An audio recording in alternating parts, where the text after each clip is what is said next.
নমস্কার বন্ধুরা, আমি রীতা বাঙালি কুক হাউসে আপনাদের সবাইকে স্বাগত জানাই। আর অন্য দিনের মতো আজকেও আমি একটা রেসিপি নিয়ে চলে এসেছি। আর আশা করছি আজকের রেসিপিটা আপনাদের ভালোই লাগবে। আর ভালো যদি লাগে তাহলে প্রথম থেকে শেষ পর্যন্ত দেখার জন্য অনুরোধ রইল। আর আমার চ্যানেলটাকে সাবস্ক্রাইব করে আমার পাশে থাকবেন। তো আমি এখানে লাউ নিয়ে চলে এসেছি। আজকে কিন্তু লাউয়ের রেসিপি বানাবো। যে বন্ধুদের একেবারেই লাউ পছন্দ নয়, একেবারেই খেতে চান না, সেই বন্ধুদের জন্যই আজকের রেসিপিটা। আর যারা পছন্দ করেন তাদের তো কোনো কথাই নেই। তো পুরো ভিডিওটার সঙ্গে থাকবেন আর দেখতে থাকুন আমি কিভাবে কি বানাচ্ছি।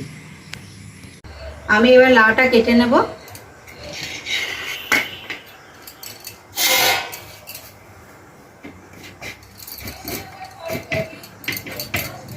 তো দেখুন বন্ধুরা, লাউটা আমার একদম নরম, একদম কচি, এখনো পর্যন্ত বীজ হয়নি। তো এই লাউটা আমি ভালোভাবে খোসাটা ছাড়িয়ে নেব। আর লাউটা আমি আগে কিন্তু ধুয়ে পরিষ্কার করে নিয়েছি, আর ধোয়ার দরকার নেই।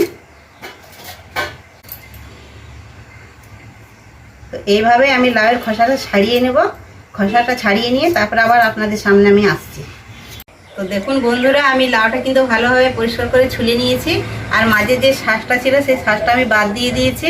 তো এখানে আমি শাঁসগুলো রেখেছি, এগুলো কিন্তু আমি ফেলবো না। এগুলো না ফেলে আমি একটু গ্রেড করে নেব, পরে আমি একটু মিক্সিতে একটু পিষিয়ে নেব।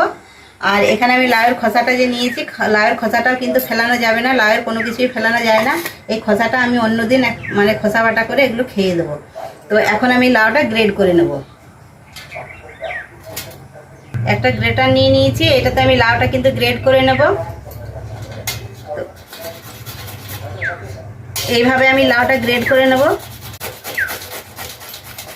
এই যে আমার গ্রেড করা হয়ে গেল। এইভাবে আমি আরেকটা গ্রেড করে নেব। আর এইভাবে কিন্তু আমি সব লাউগুলো গ্রেড করে নেব। আর আজকের রেসিপিটা বলা হয়নি যে আমি কি বানাচ্ছি। আজকে লাউয়ের আমি ধোকা বানাবো। তো দেখুন বন্ধুরা, আমি লাউটাকে ভালোভাবে গ্রেড করে নিয়েছি। আর এবার আমি এটা এক সাইডে রেখে দেবো। আর এখানে আমি কিছুটা ছোলার ডাল নিয়ে নিয়েছি। এই ছোলার ডালটা আমি মিক্সার জারে ভরে পেস্ট করে নেব। আর বন্ধুরা, আমি কিন্তু লাউটা পুরো দিইনি, আমি অর্ধেকটা দিয়েছি আর অর্ধেকটা রেখে দিয়েছি। আমার এতেই হয়ে যাবে। আপনাদের যদি পরিবারে বেশি লোক থাকে তাহলে বেশি করে বানাবেন। তো এখানে আমি ছোলার ডালটা আমি দিয়ে দিলাম। ছোলার ডালটা দেওয়ার পর এখানে আমি আদা নিয়ে নিয়েছি এক টুকরো, আর দুটো কাঁচা পাকা কাঁচা লঙ্কা নিয়ে নিয়েছি। এগুলো দিয়ে আমি এবার এগুলো গ্রেড করে নেব। গ্রেড করে আপনাদের সামনে আসছি। এই যে আমি ডালটাকে ভালো করে মিক্সিতে পিষে নিয়েছি। আর দেখুন ভালোভাবে আমি কিন্তু পেস্ট করে নিয়েছি। একটা আমার ডালের মধ্যে দানা নেই। এইভাবেই কিন্তু পেস্ট করে নিতে হবে। এবার এটা একটা বাটির মধ্যে ঢেলে নেব। এটা বাটির মধ্যে ঢেলে আবার আপনাদের সামনে আমি আসছি। এই যে গ্রেড করা লাউ আর আমার ডালটা আমি পেস্ট করে নিয়েছি, এই দুটোই ভালোভাবে আমি রেডি করে নিয়েছি। তো চলুন এখন রান্নাঘরে যাই। আমি গ্যাসটা জ্বেলে গ্যাসের মধ্যে ফ্রাই প্যানটা বসিয়ে দিয়েছি আর সরষের তেলও দিয়ে দিয়েছি। তেলটা আমার গরম হয়ে গেছে। এবার আমি গ্রেড করা লাউগুলো দিয়ে দেবো।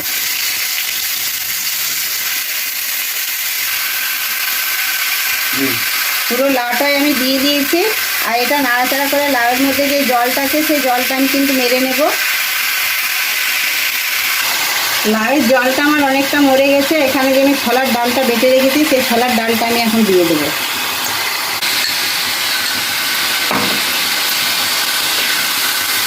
দিয়ে এগুলো ভালোভাবে একসঙ্গে আমি মিশিয়ে নেব। আর এখানে লবণ আর হলুদ আমি দিয়ে দেবো। আমি ছোলার ডাল আর লাউ ভালোভাবে মিক্স করে নিয়েছি। আর এখানে আমি স্বাদ মতো লবণ দিয়ে দিচ্ছি। স্বাদ মতো আমি লবণ দিয়ে নিলাম আর এখানে হলুদ দিয়ে দিচ্ছি। এগুলো ভালোভাবে মিক্স করে নেব।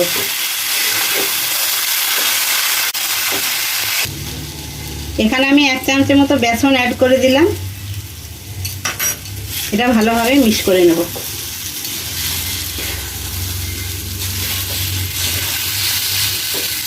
তো দেখুন বন্ধুরা, আমি গ্যাসটা অফ করে দিয়েছি। আমার এটা পারফেক্টভাবে রেডি হয়ে গেছে।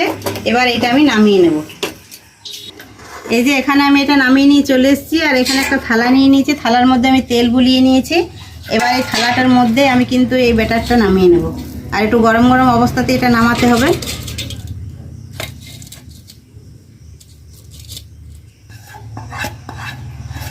এটা এভাবে নামিয়ে আমি থালার মধ্যে ভালোভাবে এটা ছড়িয়ে নেব। বন্ধুরা দেখুন, এটা আমি ভালোভাবে থালার মধ্যে সেট করে নিয়েছি। এটা ঠান্ডা করার পর আবার আমি আসছি। তো দেখুন বন্ধুরা, এটা আমার সুন্দরভাবে একদম শুকিয়ে গেছে আর একটু হাতে লাগছে না। তো এবার আমি এটা কেটে নেব ছুরিতে করে।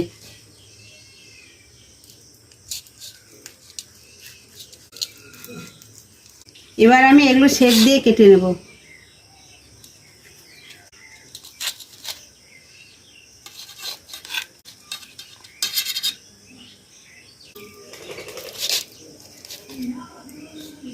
তো দেখুন বন্ধুরা, আমি এইভাবে শেপ দিয়ে নিয়েছি। আপনারা কিন্তু নিজেদের ইচ্ছা মতো শেপটা দিয়ে নিতে পারেন। আর দেখুন কি সুন্দর দেখতে লাগছে, কতটা মোটা হয়েছে আমার। তো এইভাবে আমি প্লেটের মধ্যে রেখে দেবো। আর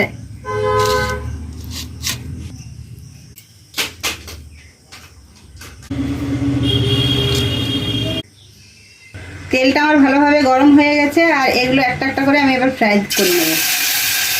এগুলো ভাজার জন্য খুব বেশি তেল লাগে না বন্ধুরা, কম তেলে এটা ভাজা হয়। এক পাশটা আমার হয়ে গেছে, এবার আমি উল্টে দেবো। এইভাবে উল্টে পাল্টে ভালোভাবে আমি ভেজে নেব।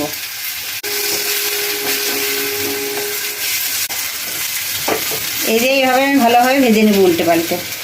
আমি ভালোভাবে ভেজে নিয়েছি, এবার আমি এগুলো নামিয়ে নেব।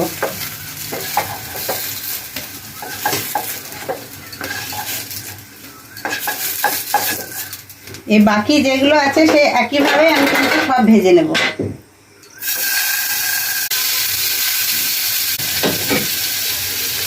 উপর দিয়ে একটু তেল ছড়িয়ে দেবো।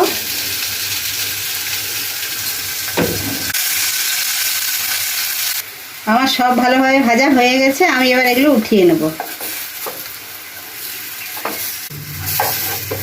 এই যে আমি সব ফ্রাই করে নিয়েছি ভালোভাবে। তো বন্ধুরা, আপনারা এইভাবে ফ্রাই করে এগুলো স্টক করে রাখতে পারেন। আর খাওয়ার যেরকম প্রয়োজন হবে সেরকমভাবে আপনারা রান্না করে নেবেন। তো আমি এগুলো এবার রেখে দিচ্ছি। এবার মশলাটা আমি করে নেব। তেল গরম হয়ে গেছে, এখানে কিছুটা গোটা জিরে আমি ফোড়ন দিয়ে নিলাম। আর এখানে কাঁচা লঙ্কা, আদা, রসুন আর পেঁয়াজ বাটা, এগুলো আমার সব একসঙ্গে পেস্ট করে নিয়েছি, এটা দিয়ে দিলাম। এটা ভালোভাবে আমি কষে নেব, একটু কাঁচা গন্ধটা ছেড়ে যাবে। এগুলো আমার ভালোভাবে ভাজা হয়ে গেছে, কাঁচা গন্ধটা আমার চলে গেছে। এখানে আমি কিছুটা টমেটো কুচি দিয়ে দিলাম।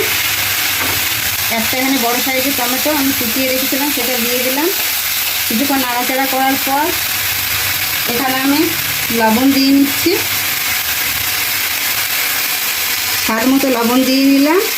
এখানে হলুদ গুঁড়ো, এখানে জিরে গুঁড়ো 1 চামচে আর 1 চামচে ধনে গুঁড়ো দিয়ে, কাশ্মীরি লঙ্কা গুঁড়োটা আমি জল দিয়ে গুলিয়ে নিয়েছি, এটা আমি দিয়ে দিলাম। এটা আমি কালারের জন্য দিলাম, যে কালারটা ভালো হবে বলে। এবার আমি মশলাগুলো ভালোভাবে কষে নেব। এই যে বন্ধুরা, লাউটা আমি কাটার সময় যে লাউয়ের শাঁসটা আমি রেখেছিলাম সেটা আমি পেস্ট করে নিয়েছি, আর এটা আমি দিয়ে দেবো। লাউ কিন্তু খুব উপকারী জিনিস, ওই জন্য লাউয়ের কিচ্ছু ফেলানো যায় না। আর একটু স্বাদ মতো আমি চিনি দিয়ে নিচ্ছি, চিনিটা দিলে ব্যালেন্সটা ভালো থাকবে। মশলাটা আমি ভালোভাবে কষে নিয়েছি, এবার আমি জল দেবো। তো বন্ধুরা, আমি এটা পেঁয়াজ রসুন দিয়ে করলাম। আপনারা কিন্তু এটা নিরামিষও বানাতে পারেন, যারা পেঁয়াজ রসুন খান না তারা নিরামিষও বানাতে পারেন। তো এখানে আমি জল দিয়ে দিচ্ছি। এখানে আমি একটু জলটা পরিমাণটা একটু বেশি দেবো, কেননা এই ধোকাগুলো নিয়ে খুব বেশি জল টানে।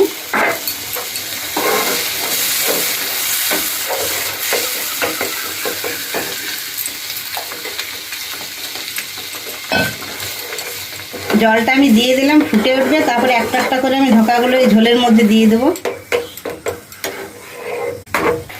আমার ফ্রাই প্যানটা ছোট হয়ে গেল বলে আমি চেঞ্জ করে নিয়েছি, কড়াইটা বসিয়ে নিয়েছি।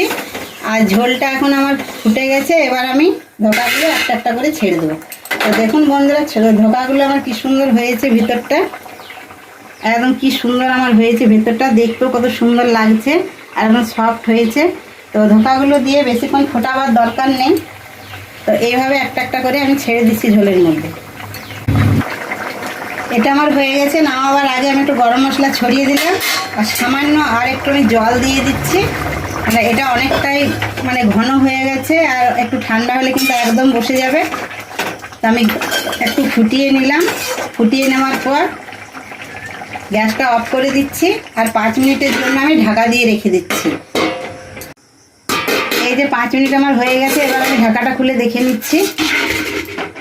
এই যে বন্ধুরা আমার ভালোভাবে হয়ে গেছে, এবার আমি এটা ঢেলে নেবো থাকার মধ্যে।